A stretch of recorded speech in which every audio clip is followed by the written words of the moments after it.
Muy buenos días. Les saludo, hermanos queridos, bienvenidos a la clase de escuela dominical de la Iglesia Ciudad de Dios en Cali.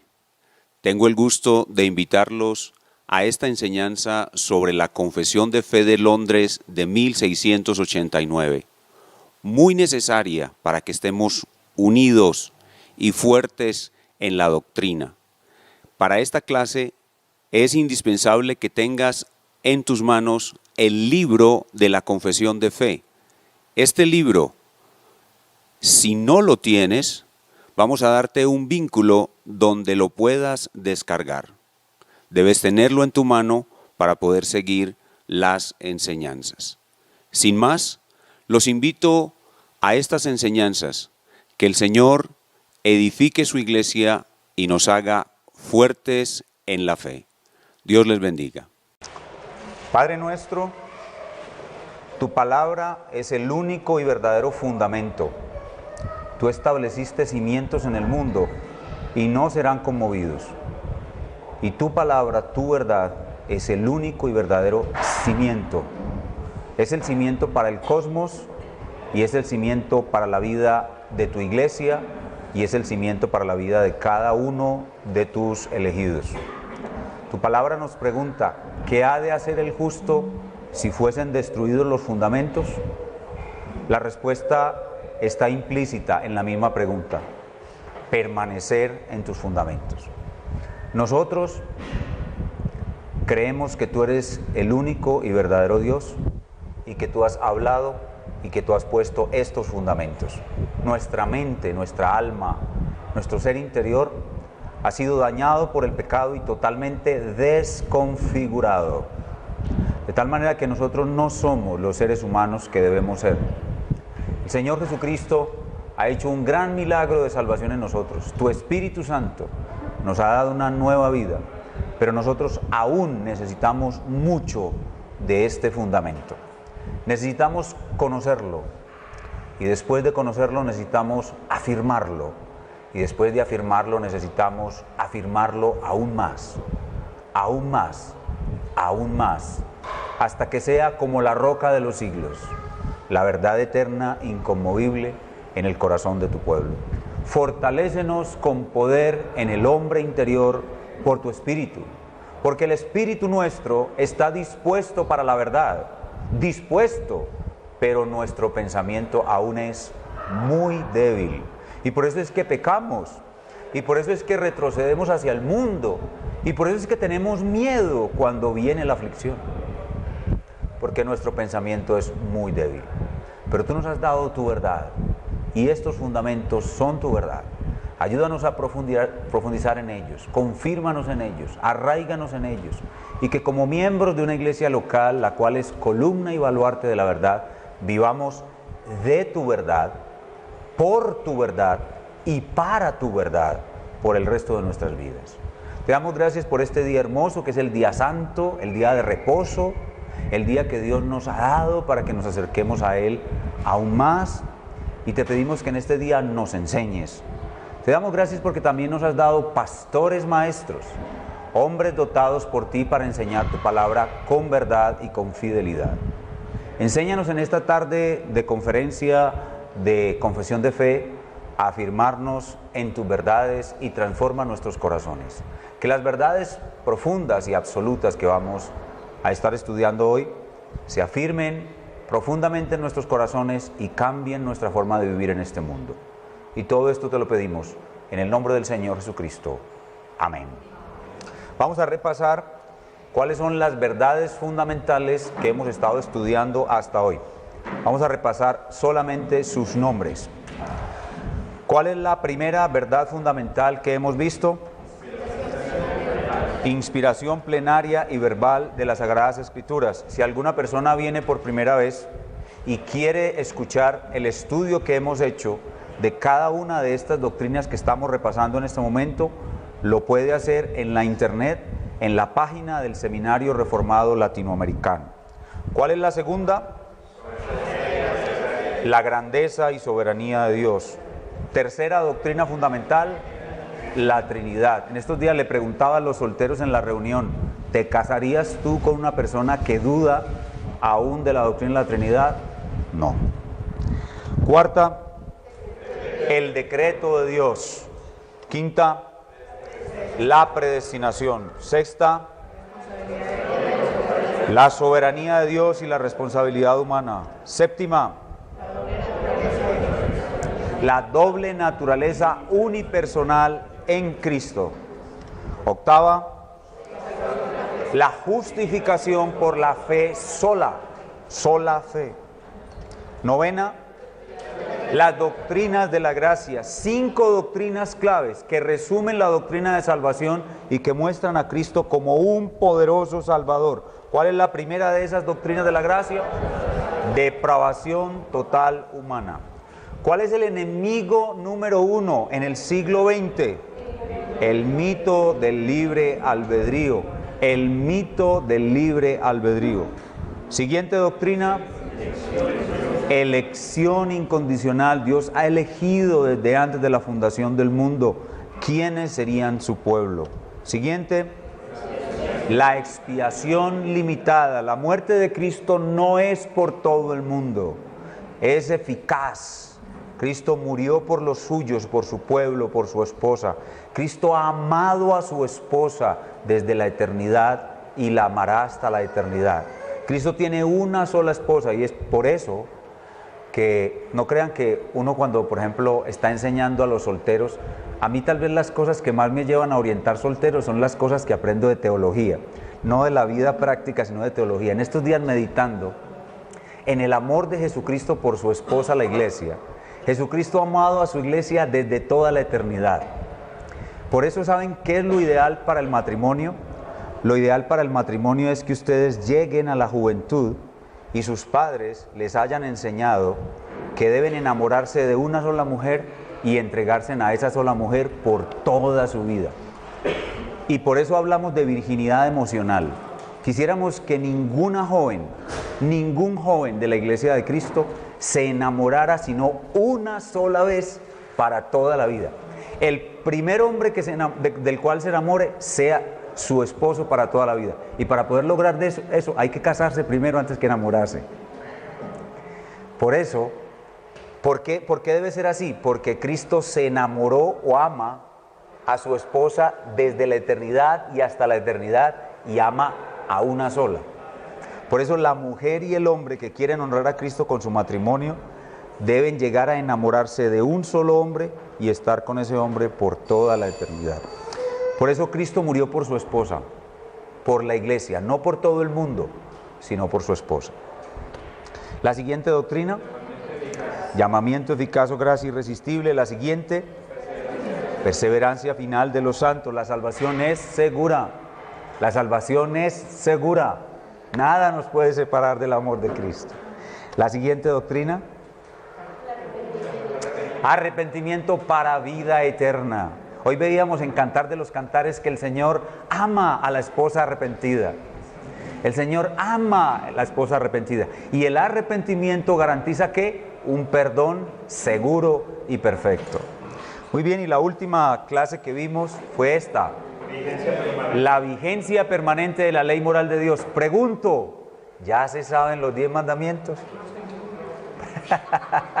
Tienen que saber de memoria los 10 mandamientos. Oiga, los niños en escuela dominical se lo saben.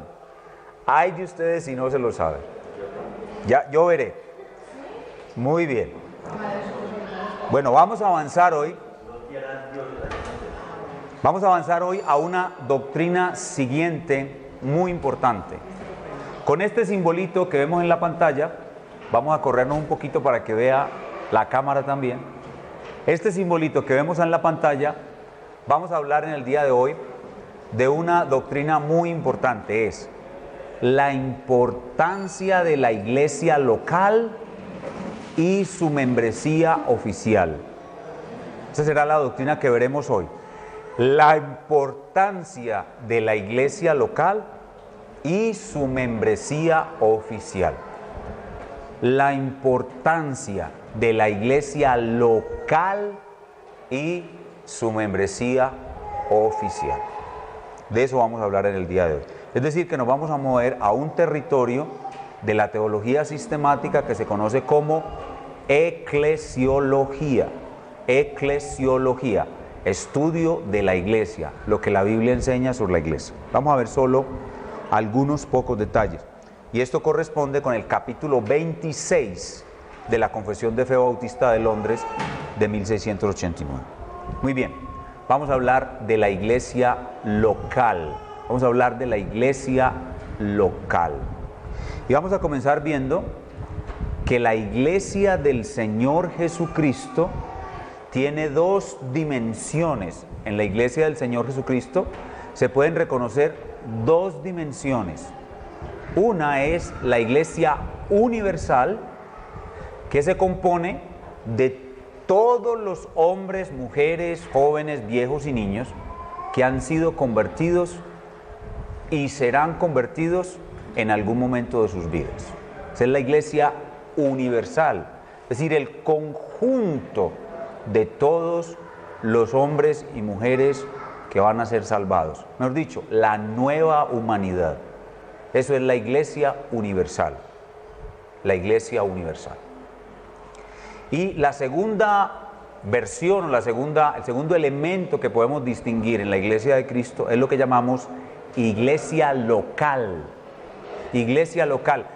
La iglesia universal es una expresión muy grande, muy grande. Yo pertenezco a esa iglesia, pero no me puedo relacionar con ella, porque ella está sobre toda la faz de la tierra, y no solamente eso, sino que incluye a las personas que en el pasado formaron parte de ella, que ya están muertos, y yo no me puedo relacionar con esa iglesia. Pero Dios tiene un plan, y ese plan es que yo me relacione con la iglesia, pero no con la versión universal, porque está lejos de mi alcance, sino con una versión local de su iglesia, que está cercana a mí. Así como Dios es trascendente, y su inmensidad, eternidad, infinitud, aceidad, otredad, yo no los puedo comprender, ni me puedo relacionar con Él en esa trascendencia. Él sí viene a mí y me permite conocerle, amarle, disfrutarle en su inmanencia. Hay algo de Dios que está más allá y hay algo de Dios que está muy cerca. Así como es Dios, así es su plan para su pueblo.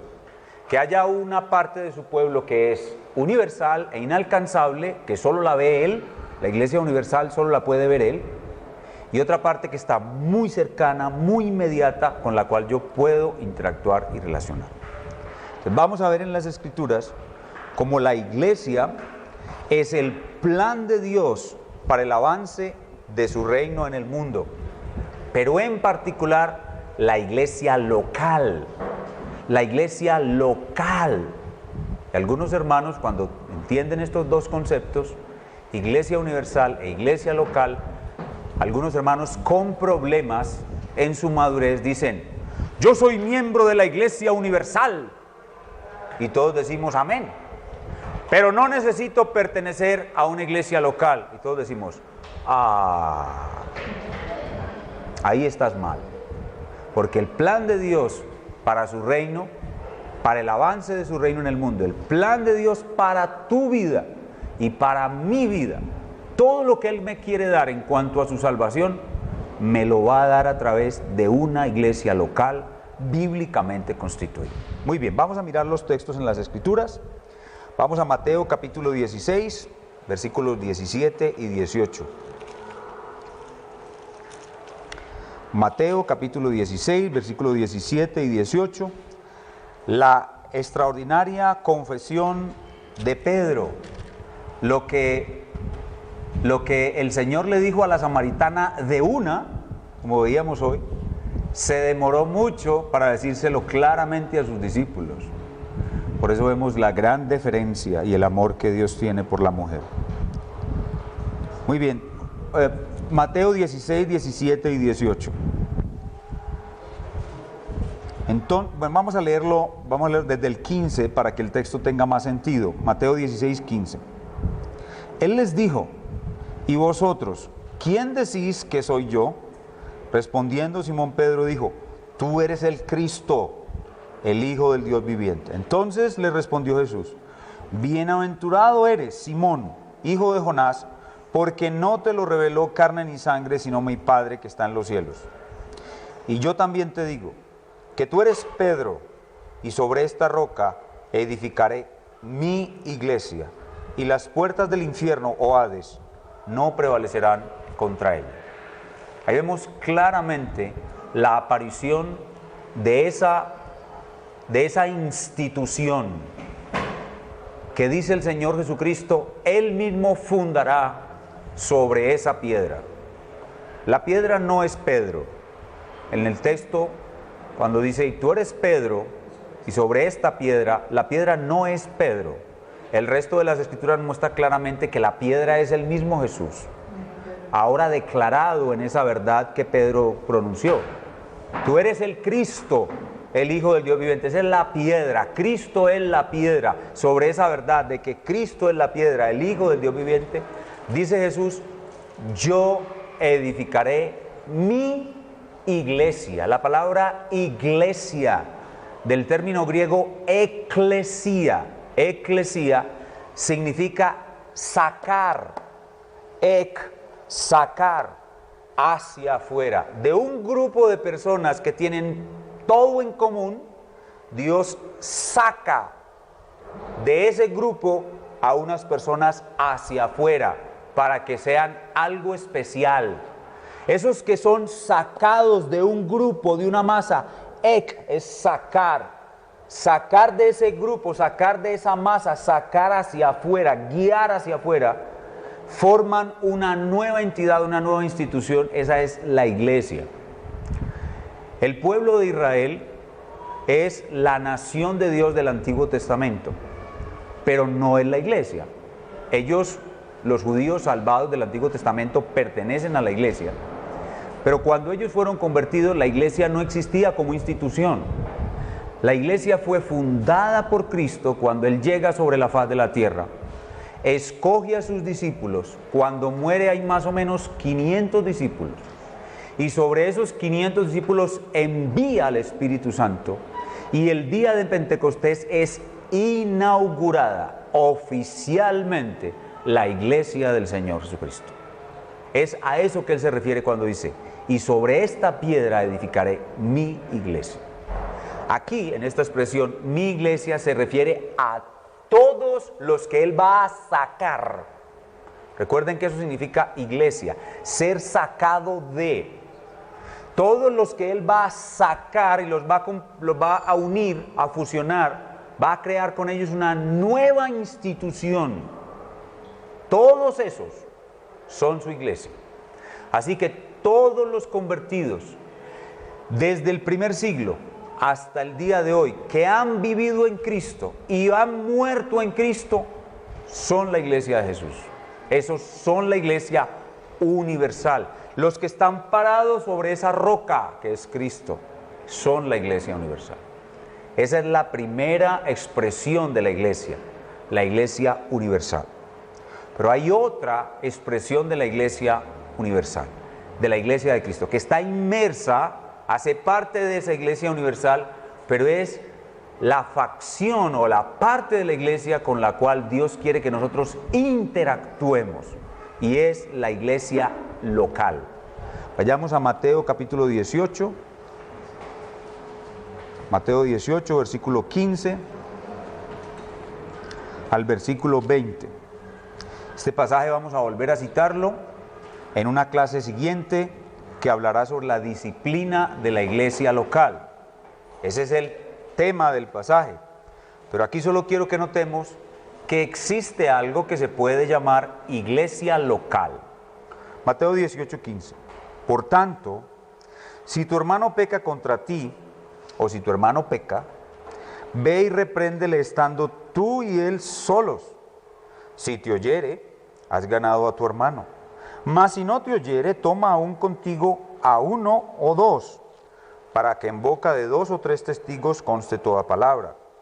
Si no los oyere a ellos, dilo a la iglesia. Y si no oyere a la iglesia, tenle por gentil y publicano. Cuando una persona peca y tú lo ves cometiendo esa falta, esa persona está violando las leyes de Cristo. La persona que es cristiana y viola las leyes de Cristo, al violar las leyes de Cristo, incurre en una falta grave. Y todos los que somos parte del reino de Cristo tenemos la obligación de ayudar a esa persona a salir de ese pecado. No es obligación solo de los pastores, es de todos, porque todos somos un cuerpo, nos pertenecemos los unos a los otros. Nos debe interesar nuestro hermano, nosotros sí somos guarda de nuestro hermano, no como Caín, que le dijo a Dios, ¿acaso soy yo guarda de mi hermano? Nosotros somos guarda del hermano. Los hermanos que ahora fueron recibidos como miembros de la iglesia se comprometieron a ser guardas de los demás. Y lo que debemos hacer cuando un hermano peca es ir en amor y decirle, estás pecando contra nuestro rey, estás violando las leyes de su reino, su castigo, su ira estará sobre ti, arrepiéntete, Él ha muerto en su cruz para perdonarte, tienes su perdón perfecto, arrepiéntete, Él te perdonará, vuelve al camino, abandona tu pecado, vive en paz con Él en su reino. Si la persona escucha, dice, has ganado a tu hermano, y hasta ahí termina todo. Pero si la persona no escucha, es decir, se convierte en un impenitente, si la persona no se arrepiente, dice que vaya y le diga a 2 o 3. Se supone que son 2 o 3 miembros de la iglesia, 2 personas que viven bajo el dominio de Jesucristo. Y con esos 2 intenten la misma operación de restauración. Y dice el texto que si no oyen a esos 2 o 3, o sea, un intento de restauración con testigos, dilo a la iglesia. La pregunta es, ¿cuál iglesia? ¿Será que hay que decírselo a la Iglesia Universal de Jesucristo, que está desde los Estados Unidos hasta la China, para que todos ellos tomen una acción conjunta en función de la restauración de este hermano que pecó? No, es imposible pensar otra cosa, sino que hay un grupo de personas que se han puesto de acuerdo, que se han puesto a sí mismos la obligación de vivir bajo el yugo de Cristo y que se han puesto la obligación de rendirse en cuentas y sancionarse y vigilarse los unos a los otros. Ahí no hay otra forma de pensar que es la iglesia, sino un grupo de personas, una comunidad local, claramente identificable, que saben quiénes son sus miembros y quiénes no. Dilo a la iglesia significa que hay una lista, significa que son personas que han pasado por un proceso y dicen, yo pertenezco a esta iglesia. Entonces, cuando hay un pecador impenitente, hay que decirlo a la iglesia, es decir, a la comunidad, a la asamblea de los creyentes que se han puesto de acuerdo para andar juntos en las leyes de Cristo. Y dice el texto, dilo a la iglesia. Y si no oye a la iglesia, ¿eso qué significa? Que las personas que son parte de la iglesia deben ahora ir y tratar de persuadir a este hombre de que se arrepienta. Dice, si no oye a la iglesia, entonces tenle por gentil y publicano.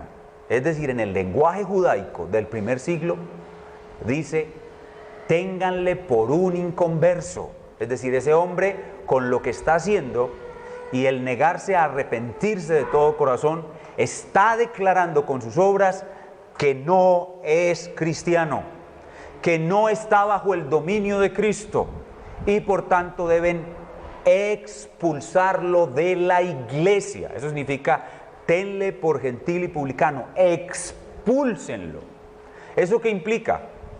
Implica que ha habido un proceso en el cual ese grupo se ha constituido como iglesia y que todos los que están en ese grupo que se ha constituido como iglesia, pueden ser expulsados cuando ellos no andan conforme al acuerdo que tuvieron como grupo.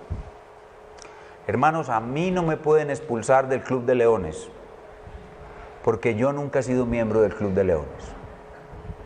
¿Sí? A mí no me pueden expulsar de una iglesia a menos que yo me haga miembro de esa iglesia. Entonces, en estos dos pasajes vemos dos cosas muy importantes.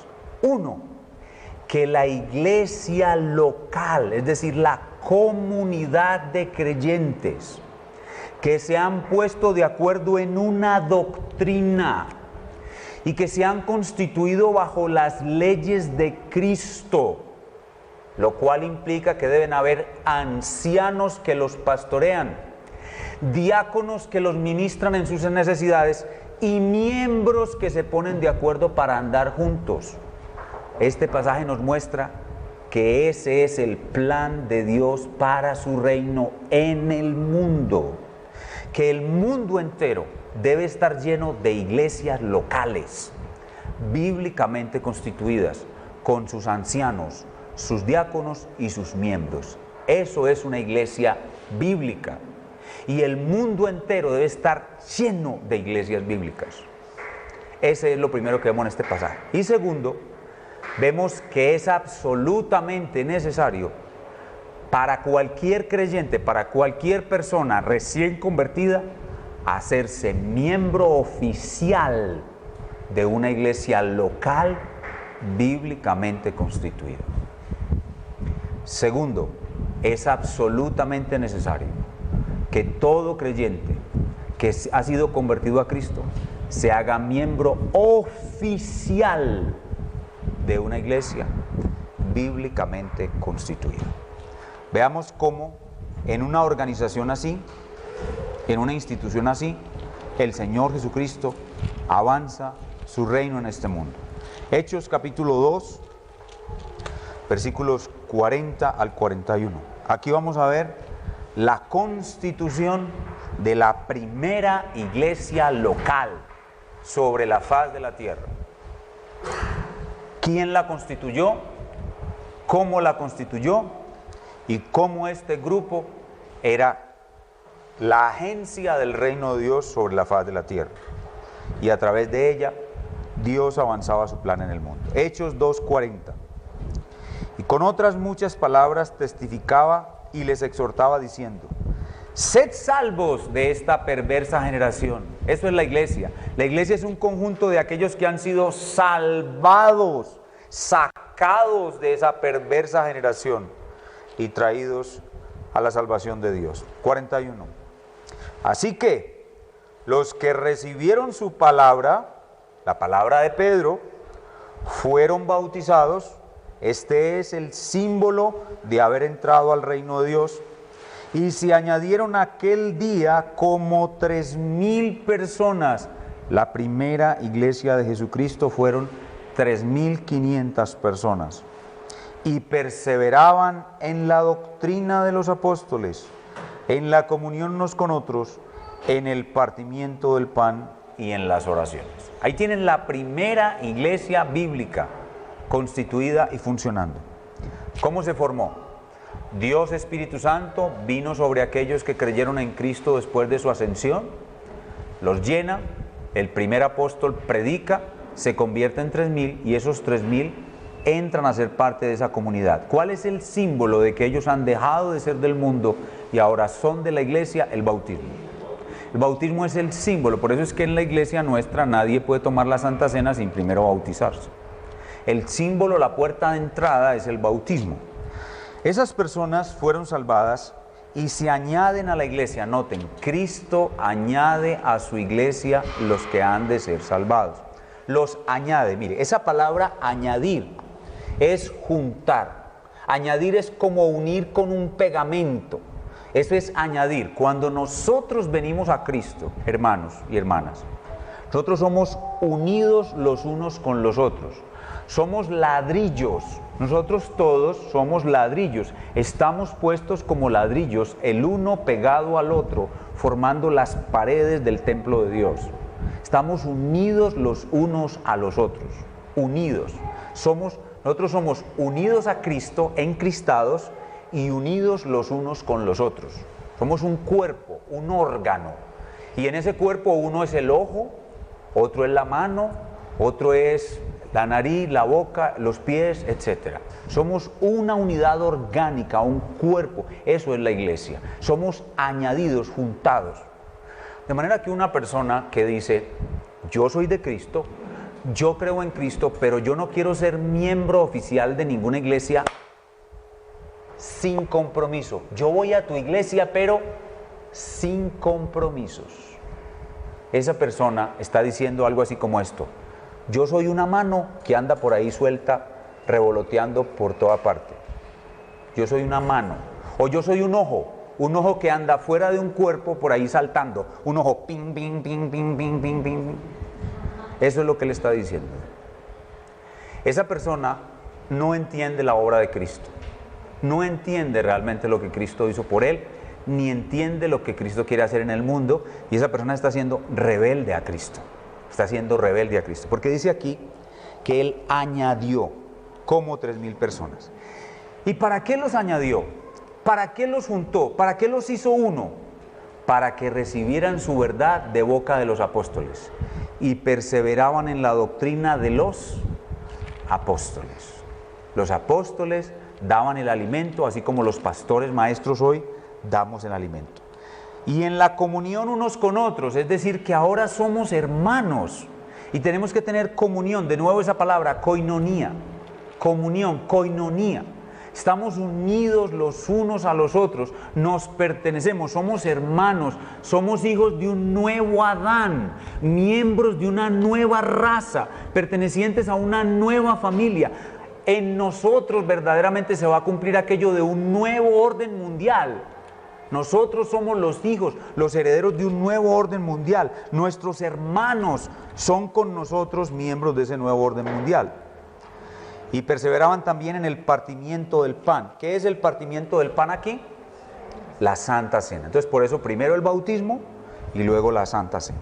Entonces, comíamos el pan, partiendo el pan, la Santa Cena bajo la administración de los apóstoles.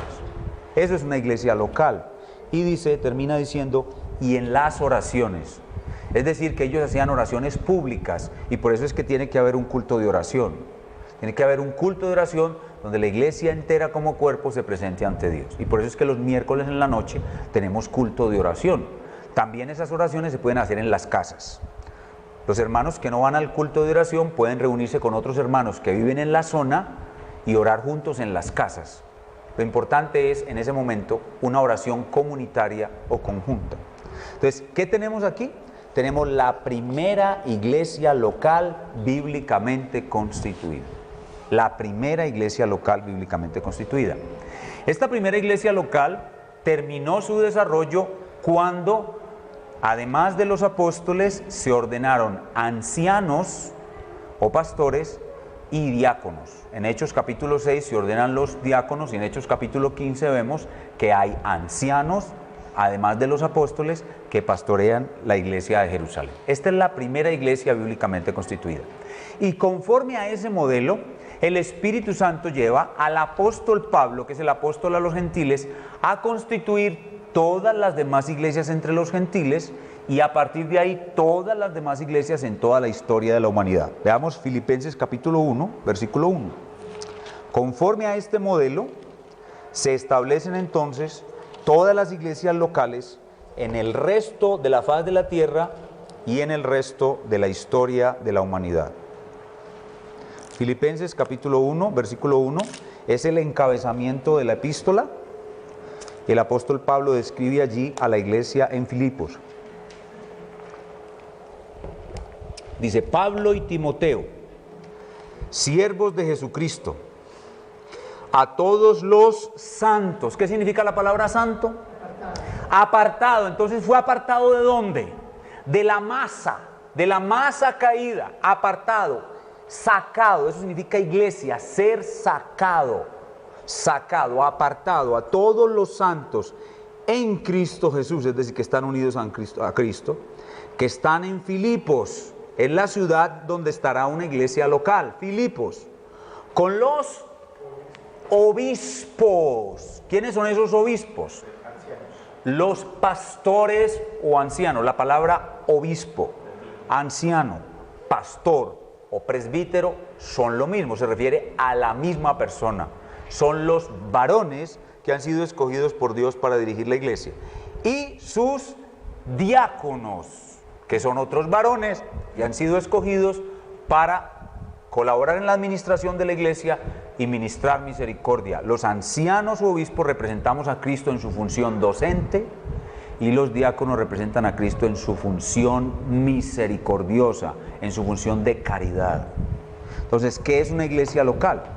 Una iglesia local es un conjunto de personas que antes pertenecían al mundo, fueron sacados del pecado y del mundo, ser sacado de, recuerde que eso significa iglesia, ser sacado de, y son constituidos otra institución completamente nueva.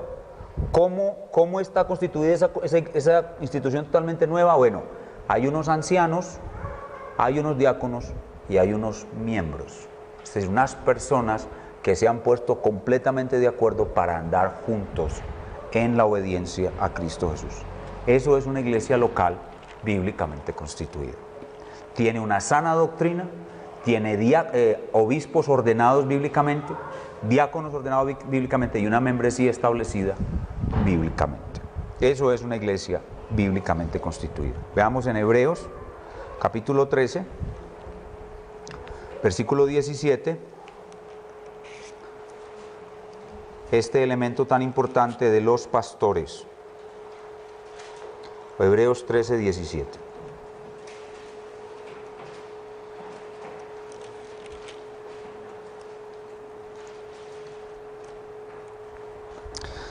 Dice, obedeced a vuestros pastores. La palabra pastores en el Nuevo Testamento siempre está en plural. Eso significa, como veremos en otra clase, específicamente para esto, que el gobierno de una iglesia local debe ser una pluralidad de pastores. Obedeced a vuestros pastores y sujetaos a ellos, porque ellos velan por vuestras almas como quienes han de dar cuenta, para que lo hagan con la alegría y no quejándose, porque esto no os es provechoso. Entonces, una iglesia bíblicamente constituida es un grupo de personas que han sido sacadas del mundo, han sido constituidas una nueva institución que pertenece a Cristo, que se sujeta a Cristo y que está bajo el cuidado de pastores, hombres, varones, que velan por esas almas. La pregunta es, de las 450 personas que asisten a la iglesia donde yo soy pastor, ¿cuáles de ellas son las ovejas por las cuales yo tengo que dar cuentas? No las 450. Las que ellas, obedeciendo el llamado de Jesucristo y entendiendo que el plan de Dios para el mundo, el plan de Dios para el universo, el plan de avance de su reino es que se constituyan iglesias bíblicamente constituidas. De esas 450, las que conozcan la doctrina y acepten sujetarse a mí como pastor voluntariamente, por esas y solo por esas voy a dar cuentas. Así que la única manera como los pastores sabemos quiénes son nuestras ovejas es porque ellas hacen un compromiso voluntario de ser mis ovejas y yo un compromiso voluntario de ser su pastor. Solo así yo voy a dar cuentas por las ovejas que el Señor me dio. Yo no voy a dar cuentas por las ovejas del Caney. El pastor Jorge Rondón es el pastor de las ovejas del Caney. Él va a dar cuenta por ellas. Yo no. Ni voy a dar cuentas por las ovejas de Aranjuez. No. Ni por las de Barbosa, ni por las de La Estrella. Yo no soy el pastor de esas ovejas. Cada uno de los pastores que han sido ordenados en esa iglesia son los que van a dar cuentas por esas ovejas. Entonces, solamente puedo saber quiénes son mis ovejas si ellas públicamente hacen un compromiso de comportarse como ovejas. Y yo acepto el compromiso de ser su pastor. Por esa razón, es que es absolutamente indispensable que una iglesia sea establecida con base en una membresía oficial. En una membresía oficial, donde haya un compromiso público de aceptar las normas, las reglas del reino de Cristo y a esos pastores como sus pastores. Los pastores a su vez les aceptamos como nuestras ovejas. Entonces aquí vemos claramente, veamos en el capítulo 13, versículo 7, dice el apóstol, el autor de la carta: acordaos de vuestros pastores, de nuevo está en plural, pastores varones, que os hablaron la palabra de Dios. Considerad cuál haya sido el resultado de su conducta e imitad su fe. Entonces, los pastores tenemos una relación con la iglesia a partir de una membresía oficial. A partir de una membresía oficial. Veamos en Hebreos ahí mismo, capítulo 10, versículo 25, 24 y 25. Dice: considerémonos unos a otros para estimularnos al amor y a las buenas obras, no dejando de congregarnos como algunos tienen por costumbre, sino exhortándonos, y tanto más cuando veis que aquel día se acerca. Entonces, ¿cuál es un mandato directo y positivo del Señor Jesucristo para todos los que son sus ovejas? Congregarse, no dejando de congregarse. ¿En dónde? En iglesias bíblicamente constituidas. ¿Cuáles son esas iglesias bíblicamente constituidas? Aquellas que defienden con claridad y precisión la doctrina de los apóstoles, que son gobernadas por varones en pluralidad, que tienen sus diáconos en pluralidad y que tienen una membresía oficial con un compromiso de relación entre pastores y ovejas. Ese es el plan de Dios para el mundo. De esa manera, de esos grupos humanos van a salir los evangelistas que van a ganar las almas para Cristo y las van a traer a la iglesia. Y todos los creyentes somos evangelistas. Bueno, no estoy refiriéndome al don específico de evangelista, que es algo especial, sino la oportunidad, el privilegio y el deber de evangelizar. De esa iglesia salen los misioneros que van a otros lugares donde no se conoce el evangelio y se plantan las iglesias locales. Esa iglesia, ese grupo es columna y baluarte de la verdad. Cuando el mundo entero está estremeciéndose y sacudiéndose en los fundamentos, como está sucediendo ahora con el igualitarismo, fundamentos como el matrimonio, como la educación de los hijos, como etcétera, las cosas de hoy en día que sacuden los fundamentos, la iglesia, esa iglesia va a permanecer firme como columna y baluarte de la verdad. Esa iglesia es la que va a ser perseguida, esa iglesia es la que va a ser maltratada, esa es la iglesia la que va a seguir poniendo sus mártires hasta que Jesucristo regrese. Ese es el plan de Dios para el mundo. Si usted ha conocido a Cristo y ama a Cristo, usted debe saber que la voluntad de Cristo es que usted se una a su esposa, la iglesia. La iglesia es la esposa de Cristo. Y toda persona que ha sido convertida, que tiene una pasión por Cristo, tiene que tener pasión por su iglesia. Las personas que se permanecen distantes de la iglesia, dicen: yo voy pero sin compromiso, yo voy allá pero sin compromiso. Las personas que no se atreven a ser miembros, las personas que no ofrendan para que la iglesia avance, las personas que no quieren sujetarse a ningún pastor, las personas que no quieren que ningún pastor los supervise o les rinda cuentas, las personas que dicen: no, yo jamás me haría miembro de la iglesia porque si yo cometo un pecado allá me van a disciplinar. Esas personas están diciendo que aman a Cristo pero aborrecen a su esposa, la iglesia. Es una incoherencia total y esas personas van a sufrir pérdidas porque están aisladas de la fuente de nutrición que es la palabra de Dios que se predica en la iglesia. Ellos van los domingos, escuchan la palabra de Dios, pero no es lo mismo. No es lo mismo porque estás en desobediencia a Cristo. No es lo mismo. En cambio, estando en plena comunión, siendo miembro de una iglesia, vas a ser como la vid y sus pámpanos. El pámpano pegado a la vid, pero dice Jesús, separados de mí, nada podéis hacer. Y no estás plenamente unido a Cristo si no estás unido a su iglesia. Su iglesia es como el sarmiento o el pámpano que une el racimo al tallo de la vid. Y debemos estar unidos a la iglesia para poder recibir de Cristo toda la nutrición, toda la rica savia de su palabra para nosotros crecer. Así que las personas que se resisten a esto, realmente están resistiéndose al mandato del Señor Jesucristo. Hacerse miembro oficial de una iglesia local, bíblicamente constituida, es el plan de Dios para cada creyente. Pero algunos comienzan a hacer preguntas, algunos dicen, no, esto son cosas nuevas, esto son cosas que ustedes están inventando, yo no he visto esto nunca. De hecho, por ejemplo, una persona convertida a Cristo en el siglo XX jamás va a haber escuchado de esto. Las personas que vienen nuevas a nuestra iglesia y ven que al frente se para alguien a hacer un compromiso, sí me comprometo, están con la boca abierta diciendo, ¿qué es esto?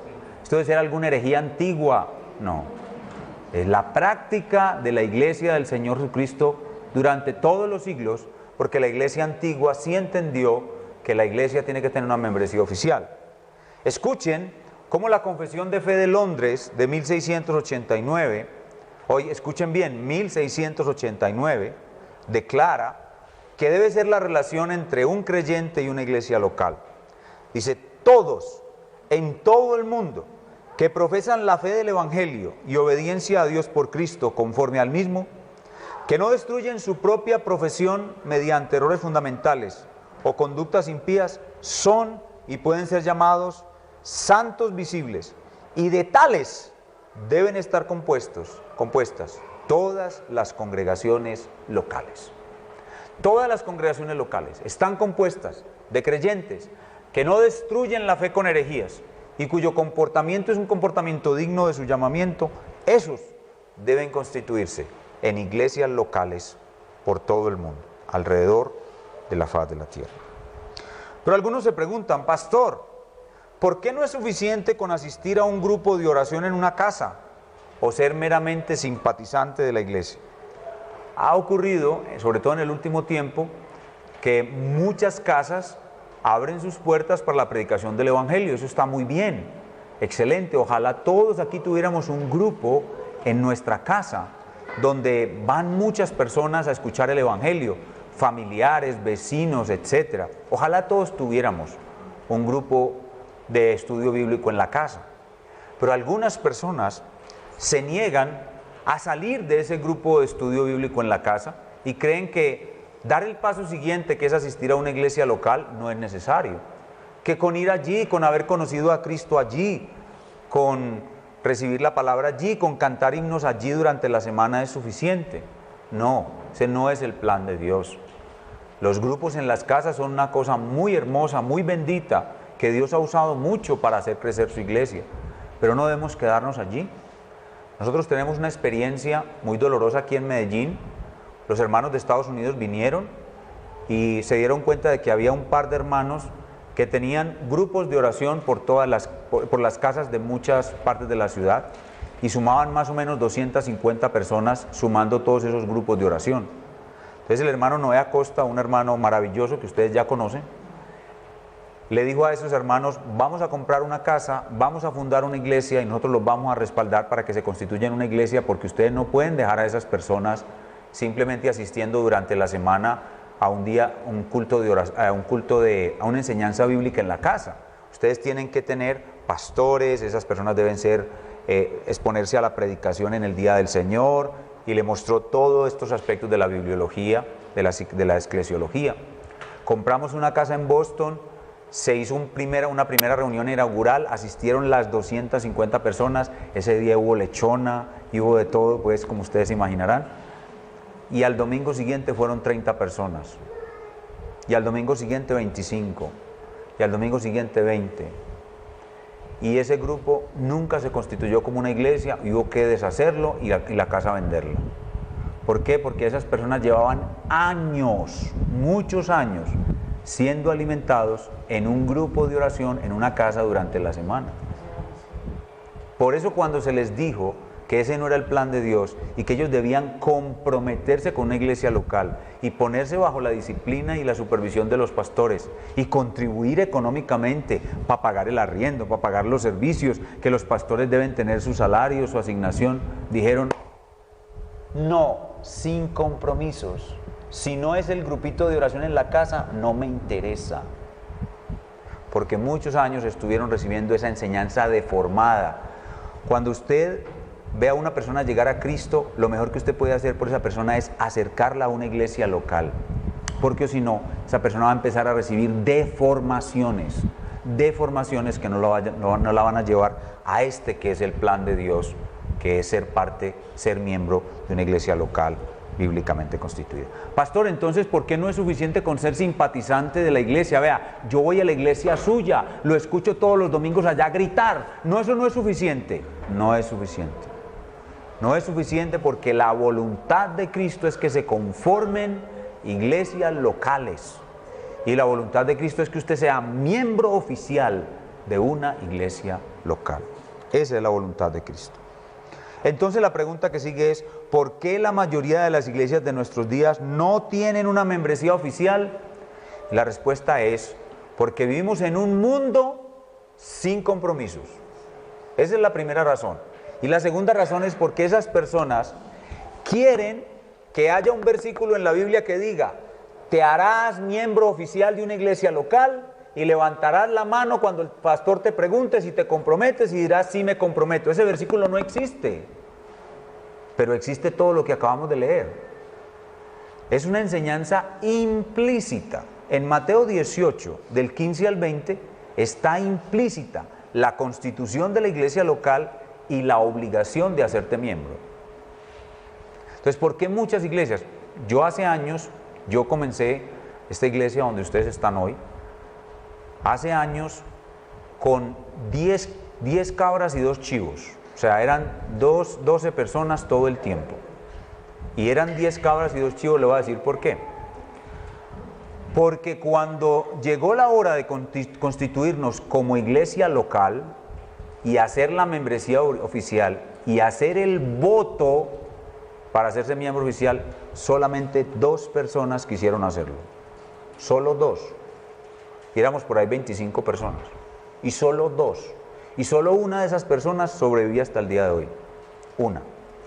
De esas 2 que fueron los primeros miembros oficiales de la iglesia. Porque ellos dicen, no, es que yo no veo eso en la Biblia. Yo no veo que ahí diga que me tengo que hacer miembro oficial. No lo dice así porque es una enseñanza implícita. Está implícita en todo lo que acabo de enseñar. Entonces, algunos hermanos, yo creo que es más bien una excusa para no tener un compromiso de este tipo. Porque esto exige compromiso. Esto exige que usted se va a someter a una disciplina, va a contribuir con su aporte económico. Esto exige que usted va a poner sus dones al servicio de la iglesia. Esto implica que usted va a esforzarse por servir a otros dentro de esa iglesia. Usted va a dar cuentas y le van a dar cuentas. Entonces, esa es la razón. Una inadecuada comprensión del plan de Dios. ¿Por qué es necesario un compromiso público para hacerse miembro? Ya lo expliqué. Porque es la única manera de saber quiénes son las ovejas el uno del otro y quiénes son los pastores el uno del otro. O sea, la única manera es un compromiso público. Y por eso cuando la iglesia nuestra, por ejemplo, tiene 2 asambleas oficiales al año, al principio del año y al final del año. Entonces, al principio del año, la secretaria de la asamblea, no la secretaria de la iglesia, sino la secretaria de la asamblea, se para y lee a todos los miembros. Esas personas que están ahí se han comprometido a andar juntos en la misma fe. Esos son los miembros de la iglesia. Y en esa asamblea, los diáconos y los pastores rendimos cuentas de nuestras actividades. Y rendimos cuentas hasta del último peso que entró y del último peso que se gastó. Un peso que entró, un peso que se gastó, usted lo ve en la pantalla.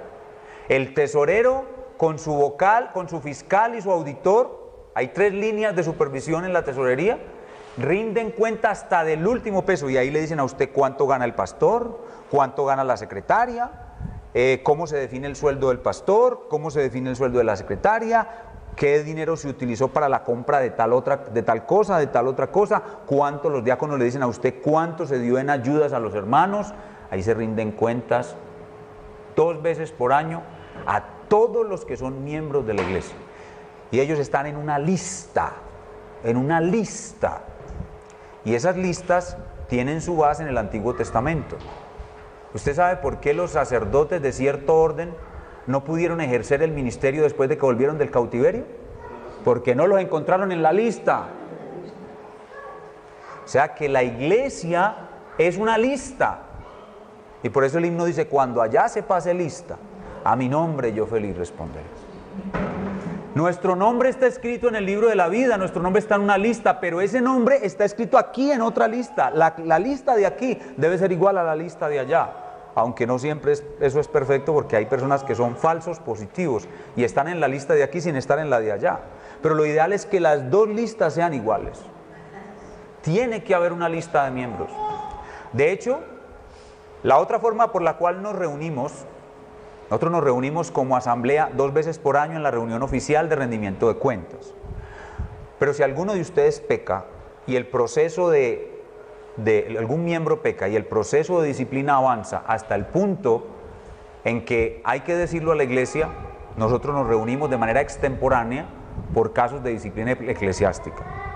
Si uno de ustedes le es infiel a su esposa y no se arrepintió a la 1, ni se arrepintió a las 2, ni se arrepintió a las 3, se lo vamos a decir a todos. Y después de que todos lo sepan, todos lo van a llamar a usted, van a orar por usted, van a orar mucho por usted, vamos a ayunar por usted y lo vamos a llamar. Y si después de que muchos de los hermanos lo llamaron y usted quiso sin arrepentirse, nos vamos a volver a reunir todos y el pastor Julio, que es experto en esto, él es experto, ese hermano tiene una sabiduría, usted se queda con la boca abierta. La última expulsión que hicimos fue, casi nos ponemos a llorar todos. El pastor Julio, que es experto, lo va a expulsar a usted y lo va a borrar de la lista. Eso es ser excomulgado, ser borrado de la lista. Y a partir de ahí, bueno, me estoy adelantando a la próxima clase mucho, pero no importa. A partir de ahí, ninguno de nosotros le va a decir a usted hermano. Ninguno. Don Luis Eduardo, ¿cómo está usted, don Luis Eduardo? Gloria a Dios. No le vamos a decir hermano Lucho, no. Va a ser excomulgado. Eso no significa que no lo vamos a saludar, que no vamos a orar por usted, pero no lo vamos a tratar como un hermano, lo vamos a tratar como un inconverso. Si después vuelve, lo vamos a recibir, que venga. Y si arrepiente, lo vamos a restaurar y lo vamos a volver a escribir en la lista, porque de eso se trata la disciplina. Y también públicamente se restaura. Sí. Todo depende de la persona, no de nosotros, sino de la persona. Eso es una asamblea. Entonces se corre lista, se pasa lista, se borra de la lista, se escribe en la lista. Los 3 hermanos que recibimos hoy fueron ¿qué? Escritos en la lista. O sea que la secretaria, la próxima asamblea, los tiene que leer a ellos también. Y eso es ser miembros de una iglesia local bíblicamente constituida. Muy bien, terminamos. ¿Cuál es la aplicación final, la conclusión final? Esto, hermanos, es algo muy breve. Esto es a grandes rasgos lo que es la iglesia local como plan de Dios para el mundo y la importancia de la membresía oficial de una iglesia local. ¿Cuál es la aplicación entonces? La aplicación es esta. Debemos amar la iglesia local, la esposa de Cristo, y hacernos miembros oficiales de una iglesia bíblicamente constituida. Y debemos amar a esa esposa como enseña el pastor Sugel en ese sermón hermoso que les mandé, Pasión por la Iglesia. Debemos amar a la esposa de Cristo con una pasión. Debemos amar a la esposa de Cristo con un compromiso apasionado por ella. Debemos ser miembros de la iglesia de Cristo, tener pasión por ella, amarla, preocuparnos por ella, dar lo mejor de nosotros para ella y así mostrarle a nuestro Salvador que lo amamos a Él. Porque ¿cómo amamos al Salvador que no hemos visto si no amamos a su esposa que la vemos constantemente delante de nuestros ojos? Que el Señor nos dé gracia entonces para entender esta parte tan importante de su plan y al final de este curso todos ustedes se hagan miembros oficiales de nuestra iglesia local. Eso es lo que estamos orando y deseamos que ocurra con todos ustedes. Muy bien, vamos a orar y a darle gracias al Señor. Nuestro Padre, te damos gracias por ese plan perfecto de salvación y te damos gracias por la forma como lo echas a rodar y lo desarrollas y lo implementas en el mundo. Esta hermosa institución que en este momento parece muy humilde, la iglesia local bíblica, parece muy humilde, pero realmente es la mujer más maravillosa, la mujer súper hermosa, la más hermosa de todas las mujeres. La iglesia del Señor Jesucristo tiene una hermosura incomparable. Es más bella que el alba, es más bella que el sol, es más bella que la luna. Muchas otras mujeres, reinas, la han visto y han dicho, realmente tú eres la más hermosa de todas las mujeres. Es la esposa de Cristo, la única a la cual Él ha amado. Cristo no ha amado nunca a ninguna otra mujer. La ha amado desde la eternidad, vino y murió por ella en una cruz para rescatarla y presentársela a sí mismo como la más hermosa entre las hermosas, y la amará y la tendrá a su lado en supremos deleites por el resto de la eternidad.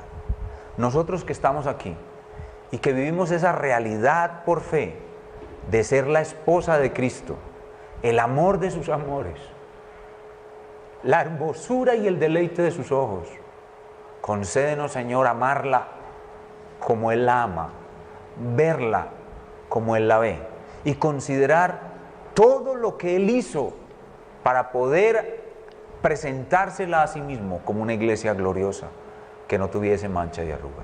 Y nosotros siendo coherentes con la forma como Él la ama y como Él la ve, así mismo nosotros la amemos y la veamos. Que querramos unirnos a ella en una membresía oficial. Eso es algo muy poco, muy poquito. Eso es algo muy pequeño que Él nos pide. Sin embargo, es demasiado importante. Te oramos por aquellas personas que tienen una visión distorsionada de la iglesia y que no creen que sea importante unirse a una iglesia local. Que andan como ojos sueltos, como manos sueltas, como miembros sueltos por un lado, de aquí para allá, sin poder tener comunión los unos con los otros, sin poder disfrutar a plenitud de las delicias de Cristo. Te rogamos que todos podamos incorporarnos al centro de tu voluntad, amando a tu iglesia y teniendo un compromiso apasionado por ella. Te pido por mis hermanos que están aquí, que me están escuchando en esta mañana, en esta tarde, y te pido por las personas que me van a visualizar por internet, para que ellos también entiendan que tu plan para el mundo es la iglesia local bíblicamente constituida y que cada uno de tus escogidos se haga miembro oficial de una iglesia local bíblicamente constituida. Te oramos por la iglesia de Cristo en general sobre la faz de la tierra. Ella realmente está totalmente alejada de una eclesiología sana. En este momento, la iglesia del Señor Jesucristo está deformada. La gobiernan hombres indoctos, hombres no preparados para predicar el evangelio. Sus predicaciones son verdaderamente una vergüenza. La conducta de muchos de los que se dicen sus pastores es inmoral y es totalmente inadecuada. Incluso algunas veces la gobiernan las mujeres, algo totalmente contranatural, contra los fundamentos. En otras ocasiones hay tanta inmoralidad que tus ovejas han tenido que huir de allí escandalizadas. La iglesia del Señor Jesucristo no tiene hoy una membresía oficial porque es una iglesia posmoderna, una iglesia sin compromisos, sin vínculos, en una individualidad espantosa. Una iglesia centrada en sí misma, que no le interesa el otro, que no quiere entregarse por el otro, que no quiere dar nada al otro, que no quiere que lo comprometan con nada. Así es la iglesia de Cristo en el siglo XX. Pero tú estás haciendo una nueva reforma y estos principios y valores antiguos están regresando a tu iglesia. Te rogamos que la iglesia que hoy conocemos como la iglesia carismática, pentecostal, arminiana, dispensacionalista, sea reformada. Sea reformada y se constituyan pastores bíblicos. Los pastores de hoy en día ni siquiera han sido ordenados. Los pastores que están ahora al frente tienen la osadía, el atrevimiento de ordenar a sus propios hijos, sin que ellos tengan el llamamiento ni el perfil de un verdadero pastor. Muchas veces colocan al rico que recién llega a la iglesia, o al doctor, se convierte en algún hombre muy eminente, un médico, un abogado, que sabe hablar, inmediatamente lo ponen como pastor. Una iglesia totalmente torpe, totalmente niña, totalmente indocta, haciendo un poco de cosas que creen que son agradar a Dios, como impartiendo profecías, hablando jerigonzas y lenguas raras, que no son realmente lo que está en el Nuevo Testamento. Una iglesia apartada del verdadero fundamento. Una iglesia donde los apóstoles no son quienes gobiernan la iglesia por sus escritos, sino las fantasías de hombres que creen que Dios les habla directamente, o por medio de visiones, sueños, o por escuchar y copiar las fantasías y extravagancias de un montón de charlatanes que se hacen llamar apóstoles sobre toda la faz de la tierra. Señor, permite que tu iglesia sea reformada, que la iglesia vuelva al fundamento, a la senda antigua, al diseño original, y tengamos sobre la faz de la tierra más iglesias bíblicas. Y permite que los que ahora somos una iglesia bíblica no decaigamos, sino que permanezcamos hasta el final, generación tras generación, en el mismo espíritu, en la misma pureza, en la misma honestidad. Hoy tenemos una gran cantidad de ladrones y abusadores que se hacen llamar pastores, que le roban a la gente su dinero. Todo lo contrario, que los hombres que pongas como pastores estén dispuestos a dar de lo suyo y a perder de lo suyo por las almas que tú les has entregado. Que no les roben a las ovejas, sino que por el contrario les den de lo que ellos tienen. Como dice Pablo, no busco lo vuestro, sino a vosotros. Hoy en día, el abuso, el mercadeo con el dinero dentro de la iglesia es algo espantoso. Oh Señor, mira tu iglesia, y está deformada, ella está horrenda, horripilante. Señor, refórmala, tráela a su pristina pureza, tráela a su belleza. Señor, no te olvides que moriste para eso, para que ella sea la más hermosa entre las hermosas, para que tengan envidia de ella el sol y la luna, para que todas las reinas y las princesas de los castillos más destacados, de los reyes más gloriosos, digan: no hay tal hermosa como esta, no hay una como ella, no hay otra tan hermosa. Es tu iglesia, es la iglesia fiel, sin mancha ni arruga, la hermosa de Cristo, la sulamita de Cristo, la preciosa de sus ojos, la que lo ha vencido con sus ojos, la que le hace proferir palabras inexplicables, la que le hace decir: oh amada mía, tú eres imponente como ejércitos en orden. Vuélvete, vuélvete, oh sulamita, y te miraremos. Vuélvete, vuélvete. Haz que tu iglesia se convierta en aquello para lo cual tú moriste, Señor. Hazlo, te lo rogamos, Padre. Y a nosotros úsanos para eso.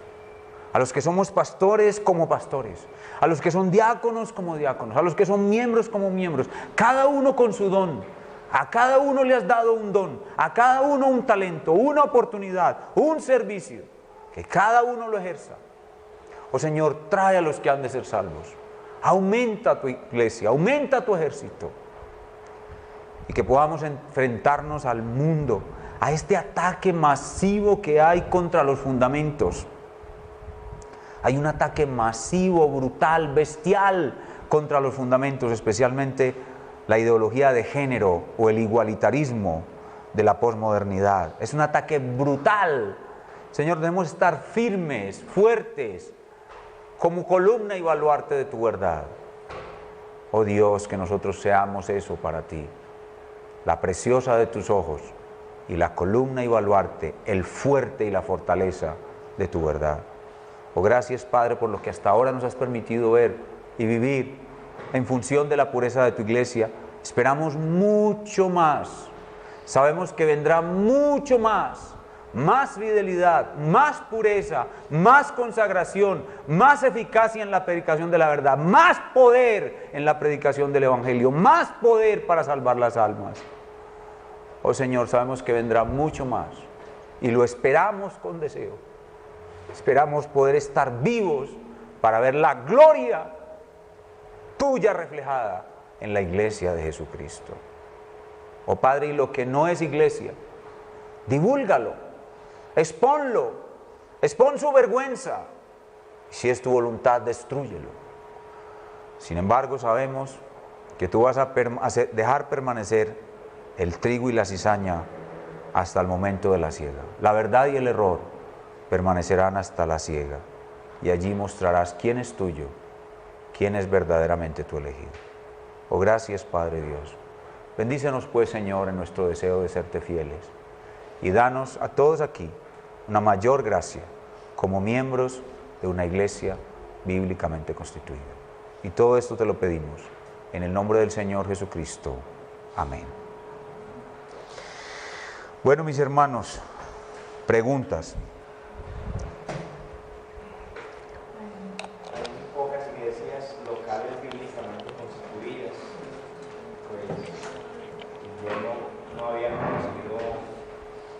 Ahora, en tanto haber existido muchas iglesias, una iglesia que se fundamenta en la vida de los apóstoles. Así es. Y eso es difícil porque hay muchos creyentes en aquellas iglesias que quieren buscar de Dios, pero no encuentran las iglesias bíblicas. Correcto, el hermano nos está haciendo caer en la cuenta de que aún en nuestro tiempo, en pleno siglo XX, aquí en la ciudad de Medellín, donde nosotros vivimos, hay muy pocas iglesias locales bíblicamente constituidas. Y que los hermanos que están entendiendo los errores de la iglesia de nuestro tiempo tienen mucha dificultad para encontrar un buen lugar donde congregarse. Y muchos de ellos viven en un tiempo de decepción y abandono. Muchos hermanos deciden no volver a congregarse, porque la condición de la iglesia donde están les hace más daño que bien, porque sus ojos han sido abiertos. Pero el Señor, cuando eso empieza a suceder, establece una nueva reforma y comienza a levantar iglesias bíblicamente constituidas. Actualmente, sobre toda la faz de la tierra, las iglesias de la Reforma están prosperando y podemos encontrar tanto los hermanos presbiterianos de la Reforma como los bautistas y como muchos independientes que están formando iglesias bíblicas con base en la fe de la Reforma, y donde estas almas que han sido engañadas por mucho tiempo están saliendo para recibir el alimento correcto y el refrigerio que ellas mismas estaban buscando. Pues damos gracias a Dios por esto. La internet, que es algo que puede ser usado para el mal, está también siendo usado para el bien. Y en la internet muchas personas han escuchado buenos predicadores, buenas predicaciones, y han sido advertidos de esto y han venido a ser parte de este cambio que se llama la Reforma Protestante del siglo XX y XXI. Debemos orar a Dios para que estas iglesias sigan creciendo y las almas del Señor Jesucristo que han sido enseñadas en el error o pues advertidas del error salgan de esas iglesias falsas y vengan a iglesias verdaderas, y así los halle cuando regrese el Señor Jesucristo. Muy bien, más preguntas, hermana.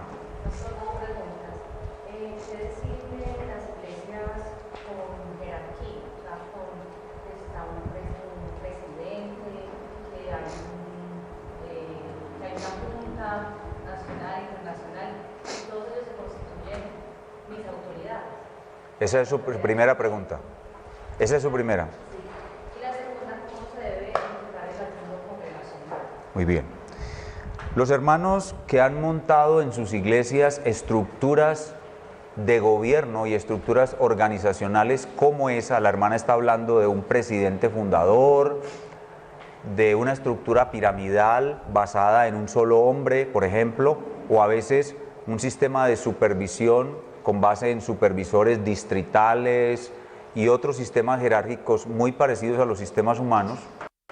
Las iglesias que han llegado a constituirse como denominaciones, por ejemplo, las denominaciones, esas estructuras son todas artificiales y no extraídas de la palabra de Dios. En el siglo XX y XXI, los hombres de Dios se han dejado influenciar mucho por la tradición carismático-pentecostal. Y en vez de ir a la Escritura, ellos reciben de su tradición carismático-pentecostal una forma de hacer iglesia, una forma de gobernar iglesia, una forma de vivir como iglesia. Entonces, ellos reciben esa estructura denominacional y eso es lo que implementan en las iglesias que van abriendo. Pero esas estructuras son artificiales a la Escritura. La Escritura no enseña esa clase de estructuras. No hay una denominación. Bueno, esto me hace hablar de algo que es muy importante, y es que la iglesia local es un organismo autónomo. Autónomo. Autónomo significa que cuando ella obtiene su estructura bíblica completa, ella no tiene ningún organismo que la rija sobre ella. Autónomo significa de que no hay un presidente de todas las iglesias o un consejo que gobierne todas las iglesias, no. La iglesia local son los miembros de la iglesia, que son enseñados en la sana doctrina, que ordenan a sus ancianos o pastores, que ordenan sus diáconos. Entonces una iglesia con sus ancianos, sus diáconos y su membresía, no tiene arriba de ella ni un presidente, ni una junta, ni un fundador, ni un apóstol, nada. Nada absolutamente. Esa iglesia es autónoma, totalmente autónoma. Por eso, por ejemplo, cuando en una zona unos hermanos descubren que su iglesia no es la mejor y ellos abandonan su iglesia donde estaban y vienen a pedir ayuda a las iglesias de la Reforma, las iglesias de la Reforma no pretendemos que esa iglesia sea ¡chum! Para nosotros. No, eso no es así. Si Dios los ha llamado a constituir una iglesia en el lugar donde ellos están, nosotros debemos instruirlos en la doctrina, ayudarlos a seleccionar sus ancianos, guiarlos en el proceso de ordenación de sus ancianos, guiarlos en el proceso de ordenación de sus diáconos, y cuando tengan sus ancianos, sus diáconos y su membresía, ellos son una iglesia hermana, pero nosotros no gobernamos sobre ellos para nada, porque el plan de Dios es que las iglesias sean autónomas.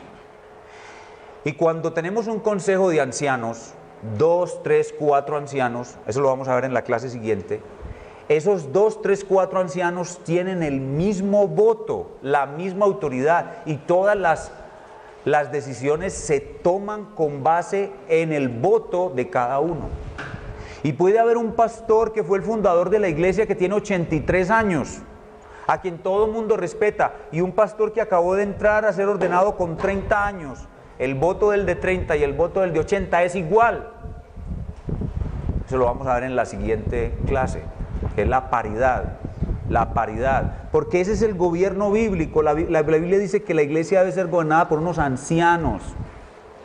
Entonces, una estructura que sean denominaciones, superintendentes. Hay una palabrita que cogió mucha carrera en el siglo XX y lo que va del XXI, y que las iglesias están en todo momento buscándole, hablando de ella. Pastor, nosotros queremos cobertura. ¿Han escuchado esa palabrita? Cobertura. Esa palabra no existe en la Biblia. Ese concepto no existe. Una iglesia no debe tener cobertura de otra. Una iglesia mayor, madura, bien constituida, ayuda a otra iglesia, pero no la gobierna. No la gobierna, le ayuda para que ella misma se constituya y se autogobierne. Entonces, denominaciones, coberturas, apóstoles, supervisores, superintendentes, eso no existe en la Biblia. Son todos términos artificiales creados por la mente de los cristianos, pero no son el plan de Jesucristo. ¿Perdón? Son términos administrativos normales. son términos administrativos normales. Precisamente hay muchas iglesias hoy en día que se gobiernan como una empresa. Entonces, toda esa administración de empresas, incluso hay iglesias que se avergüenzan de llamarse en iglesia. Centro de Formación y Liderazgo Cristiano. Se avergüenzan de llamarse en iglesias. Y creen que el gobierno de la iglesia local en la Biblia está anticuado y que la palabra iglesia evangélica es un término de segunda categoría. Lo nuevo es el coaching. Coaching. De hecho, yo tengo un primo que asiste a una congregación y no le dicen al pastor, pastor. Antes le decían líder. Cuando Lucho y yo entramos a la iglesia, éramos líderes. Ya no le dicen líder, Lucho, le dicen coach. ¡Hey, coach! ¡Wow, coach! Hoy a muchos les dicen Profetas. Todas esas son unas vagamunderías, y me perdonan la palabra. Todas esas son vagamunderías que no tienen nada que ver con la Biblia. Y me da pena decirlo, y de pronto algunos me van a ver en la internet, pero qué pena. Don Luis Eduardo, déjeme le respondo la segunda pregunta a la hermana. La segunda pregunta era sobre el ayuno congregacional. Cuando la iglesia, el ayuno no es una cosa ordinaria. El ayuno es una cosa extemporánea. Ustedes deben mirar bien la escritura, se van a dar cuenta de que la iglesia no ayuna de forma ordinaria. La iglesia ayuna en forma extemporánea. Eso significa que se ayuna cuando hay una emergencia, cuando necesitamos mucho ser dirigidos por Dios, cuando hemos pecado y queremos expresar nuestro arrepentimiento con profundo dolor, ahí se ayuna. Y para hacer un ayuno congregacional es una situación que involucra a toda la iglesia. Por ejemplo, cuando se enfermó el pastor Julio, que todos pensamos que sí iba a morir, ese domingo ayunamos. Entonces los pastores, entendiendo la situación y que Dios nos está guiando a ayunar, le invitamos a la congregación a proclamar ayuno y hacemos el ayuno juntos. Oramos, leemos la escritura, cantamos y cada uno se va para su casa. Y terminamos el ayuno y descansamos en las manos del Señor. Así que el ayuno congregacional es dirigido por los pastores conforme a la situación que se está enfrentando y a la guía del Espíritu Santo en cuanto a lo que vamos a orar, cuánto tiempo lo vamos a hacer y a esperar las respuestas del Señor. Así que el ayuno congregacional es una cosa totalmente normal, pero se hace extemporáneo. Por ejemplo, en una iglesia de la Reforma usted no va a encontrar ayuno todos los martes y jueves. Eso no está bien, eso se vuelve una cosa rutinaria, es una cosa mecánica que pierde su sentido, hemos dicho, una aguantadera de hambre, pero no un verdadero ayuno. Entonces, el ayuno nunca puede ser algo rutinario, sino algo extemporáneo, motivado de manera especial por las situaciones que mencioné y dirigido por los pastores. Ahora, ayuno privado, los pastores usamos mucho ayuno privado. Cuando nosotros estamos enfrentando una situación de conflicto en los hermanos, por ejemplo, un hermano que cae en pecado, unos hermanos que están a punto de divorciarse, bueno, entonces los pastores guiamos a los hermanos en ayuno privado. Pues ayuno privado y ayuno congregacional. ¿Queda bien? El hermano que iba a preguntar, hermano Lucho. La Iglesia Católica fundamenta su error en una mala interpretación de la palabra de Dios. Es decir, que Pedro es la roca o es que desde el principio. Bueno, yo creo que hay una razón histórica y luego para tratar de darle peso a su error histórico usan un versículo de la Biblia mal interpretado. El versículo que leímos ahorita en Mateo 18, no enseña que Pedro es la roca ni que Pedro fue el primer papa. No. De hecho, a pesar de que Pedro tenía un liderazgo entre los 12, o sea, sin duda nadie puede decir que Pedro no era un líder entre los 12, Pedro era un líder nato.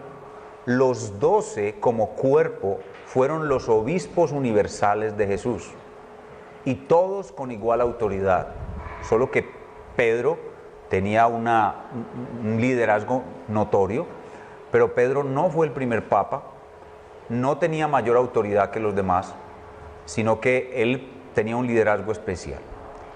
Esa impresión que tomó la Iglesia en el transcurso de su historia, de que debía haber uno que era superior a todos, fue deformándose y deformándose hasta que produjo el papado. Y una vez establecido el papado, tratan de justificarlo con un versículo de la Biblia. Hacen lo que se llama una eisegesis, es decir, tratan de meter un concepto a la Biblia en vez de sacar de la Biblia el significado. Pues ese pasaje es mal interpretado para justificar el papado. Pero ni la historia ni la escritura muestran que la Iglesia universal debe ser gobernada por un solo hombre. Por el contrario, lo que vimos hoy, lo que la Biblia muestra es que la Iglesia universal está dividida o constituida por múltiples iglesias locales sobre toda la faz de la tierra que se gobiernan a sí mismas, con sus ancianos y sus diáconos. Y no hay un obispo universal.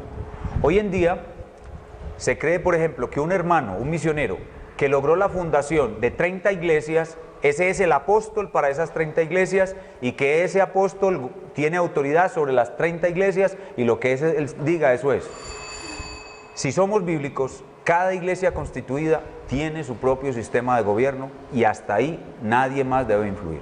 Y ese hermano que fundó 30 iglesias es solamente un misionero que debe ser parte de una de esas iglesias y hasta ahí pare de contar. No más. Lo demás es añadirle a la Sagrada Escritura. Muy bien, hermano Rey. A la hora de construir una iglesia bíblica, ¿es presidible que haya dos o tres ancianos? ¿Cuál sería el criterio para que Muy bien, el hermano pregunta sobre la cantidad de ancianos al momento de inaugurar la iglesia. Si hay varios hermanos al momento de comenzar que tienen llamado a ser pastores y la iglesia puede surtir su proceso de preparación y ordenación al mismo tiempo, sería fantástico iniciar con 2 ancianos o 3. Pero ese no es el caso común. La palabra de Dios dice que mucha es la mies y los obreros son pocos. Realmente un buen pastor es algo muy raro, es algo escaso. Y en la iglesia no van a sobreabundar los candidatos al pastorado. Así que la mayoría de las iglesias comienzan con un solo pastor. Pero ese pastor que es bíblico tiene un gran anhelo y es tener un segundo hermano que pastoree con él.